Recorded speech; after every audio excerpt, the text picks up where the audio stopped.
Waduh, di mana-mana airnya habis. Bagaimana ini? Padahal udah masuk waktu sholat, dan kita butuh air untuk berwudu. Aha, kita tayamum saja. Tapi, bagaimana caranya ya?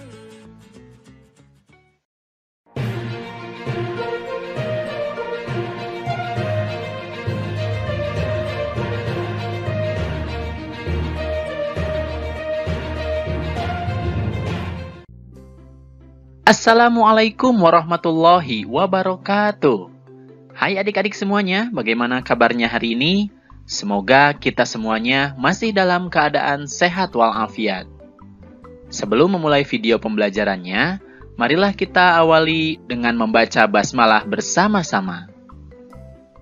Bismillahirrahmanirrahim. Nah adik-adik, dalam video pembelajaran kali ini, kita akan belajar tentang tata cara tayamum. Semoga dengan kalian menyimak video pembelajaran ini, kalian bisa memahami dan juga mempraktekkan tata cara tayamum yang benar. Ayo kita belajar bagaimana cara tayamum. Nah adik-adik, sebelum belajar tata cara tayamum, kita harus mengetahui terlebih dahulu apa sih itu tayamum. Secara bahasa, tayamum artinya adalah menyengaja atau bermaksud. Sedangkan secara istilah, tayamum artinya adalah cara bersuci dengan mengusap wajah dan kedua tangan dengan menggunakan permukaan bumi yang bersih. Nah, tayamum ini merupakan keringanan yang Allah berikan bagi orang yang kesulitan mendapatkan air atau bagi orang yang tidak diperkenankan menggunakan air karena sakit. Tayamum juga dilakukan sebagai pengganti dari wudhu atau mandi wajib. Nah, hukum dan beberapa ketentuannya tercantum dalam Al-Quran. Bismillahirrahmanirrahim. Jika kamu sakit atau dalam perjalanan, atau kembali dari tempat buang air atau kakus, atau menyentuh perempuan, lalu kamu tidak memperoleh air, maka bertayamumlah dengan tanah yang baik atau bersih. Sapulah mukamu dan tanganmu dengan tanah itu. Quran Surat An-Nisa ayat 43. Nah adik-adik, kemudian kita akan membahas syarat diperbolehkannya tayamum. Apa saja sih hal-hal yang memperbolehkan kita untuk melakukan tayamum?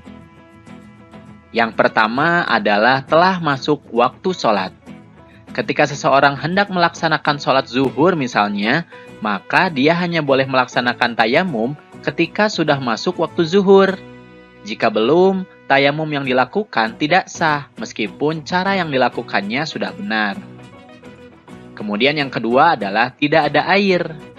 Tentu sebelumnya kita harus mencari air ketika waktu sholat sudah masuk. Maksud sebenarnya bukan harus pontang-panting lari kemana-kemana untuk mencari air. Asalkan orang tersebut yakin memang di tempat tersebut tengah tidak ada air, syarat tayamum ini sudah terpenuhi. Kemudian yang ketiga adalah dalam perjalanan dan kesulitan air. Nah, apabila di perjalanan yang sangat jauh, sedangkan waktu sholat sudah masuk, kemudian kita sangat sulit untuk menemukan air, maka diperbolehkan juga untuk melaksanakan tayamum. Kemudian yang keempat adalah ada alasan untuk tidak menggunakan air, misalnya sakit atau tidak cukup dan lain-lain. Maksudnya adalah ada alasan ketika seseorang menggunakan air, ada ketakutan mengganggu kesehatannya. Misalnya apabila terkena air, bagian anggota wudhunya akan bertambah sakitnya menurut keterangan dokter. Atau terganggu hal lainnya, misalnya karena ketersediaan air yang sangat tipis atau sangat sedikit, sehingga hanya cukup untuk dikonsumsi, bukan untuk mandi dan sejenisnya. Nah, itu adalah syarat diperbolehkannya tayamum. Jika tidak ada syarat ini, maka tayamumnya tidak sah ya. Ketentuan berikutnya adalah batalnya tayamum. Ini adalah hal-hal yang membatalkan tayamum. Yang pertama adalah menemukan air. Nah, jika setelah bertayamum dan kalian hendak melaksanakan sholat, tapi kemudian kalian menemukan air, maka tayamumnya menjadi batal dan kalian harus melakukan wudhu. Kemudian yang kedua, ada perkara yang membatalkan wudhu. Di antaranya adalah keluar hadas kecil dan besar. Contohnya buang air kecil dan besar, buang angin, dan lain sebagainya. Setelah itu berarti kalian batal tayamumnya. Yang ketiga adalah murtad, artinya adalah keluar dari agama Islam. Jadi jika kalian keluar dari agama Islam, maka tayamumnya pun batal. Nah, itulah adik-adik beberapa ketentuan tentang tayamum. Kalian harus mengetahuinya terlebih dahulu sebelum melakukan tayamum tersebut. Oke adik-adik, sekarang kita akan mulai belajar bagaimana tata cara tayamum. Nah, tata cara tayamum adalah sebagai berikut. Sebelumnya, siapkan tanah berdebu atau debu yang bersih. Ulama memperbolehkan menggunakan debu yang berada di tembok, kaca, atau tempat lain yang dirasa bersih. Kemudian selanjutnya disunahkan menghadap kiblat. Jadi kalau bisa, kalau kalian tahu arah kiblat, tayamumnya menghadap ke kiblat ya. Nah, cara yang pertama adalah letakkan kedua telapak tangan pada debu. Dengan posisi jari-jari kedua telapak tangan dirapatkan, dalam keadaan tangan masih diletakkan di tembok atau di debu tersebut, lalu ucapkanlah basmalah dan niat seperti berikut. Bismillahirrahmanirrahim. Nawaitu tayammuma listibahatis sholati fardholillahi ta'ala. Aku berniat tayamum untuk mengerjakan sholat fardu karena Allah Ta'ala. Kemudian yang kedua, usapkan kedua telapak tangan pada seluruh wajah dengan debu yang bersih tersebut. Berbeda dengan wudhu, dalam tayamum tidak diharuskan untuk mengusap debu pada bagian-bagian yang ada di bawah rambut atau bulu wajah, baik yang tipis maupun yang tebal. Yang dianjurkan adalah berusaha meratakan debu pada seluruh bagian wajah. Nah, kemudian yang ketiga adalah bagian tangan.